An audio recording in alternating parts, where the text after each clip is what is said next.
শাহগোলা যে আমার এত বড় ক্ষতি হবে তা আমি জানতাম না। যাই হোক, আসসালামু আলাইকুম। হ্যালো বন্ধুরা, তোমরা সবাই কেমন আছো?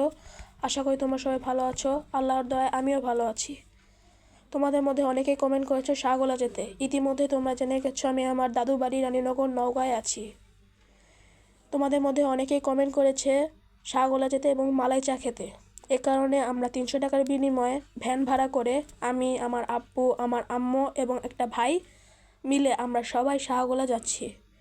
যেতে যেতে এই ভিডিওটা করলাম।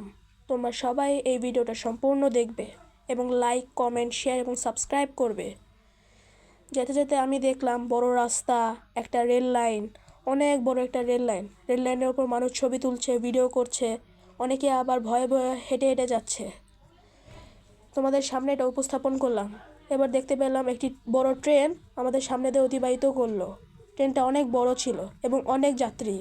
ভ্যানটা আবার যাওয়া শুরু করলো। ভ্যানটা যাওয়ার সাথে সাথে আমি দেখতে পেলাম রাস্তার পাশে রেল লাইনের ধারে অনেক দোকান বসেছে, যেমন ফুচকার দোকান, চায়ের দোকান, চিপসের দোকান।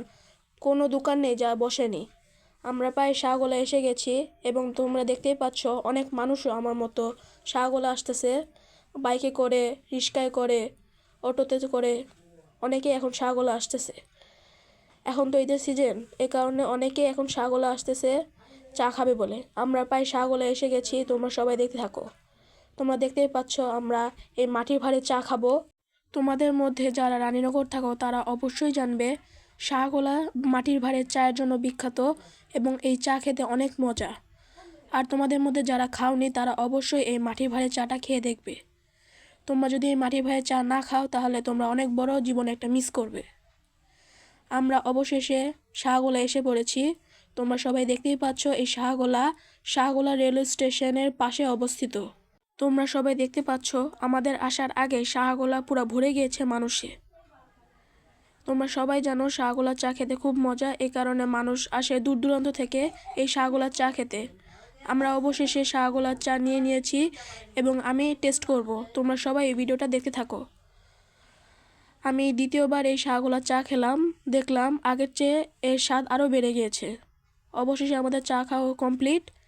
এবার আমরা বাড়ি চলে যাব। তোমরা সবাই দেখতেই পাচ্ছ অনেকে এখন ছবি তুলছে, ভিডিও করছে। আজকে শাহগোলায় দেখলাম মাটির ভাঁড়ে চা ছাড়াও অন্যান্য অনেক দোকান বসেছে, যেমন কেকের দোকান, বিস্কুটের দোকান, ঝালমুড়ির দোকান ইত্যাদি। অন্যান্য সময় এসব দোকান বসে না। আজকে যেহেতু ঈদের সিজন, এ কারণে অনেক দোকান বসেছে। এখন প্রায় সন্ধ্যা হয়ে এসেছে, এ কারণে আমরা এখন চলে যাব।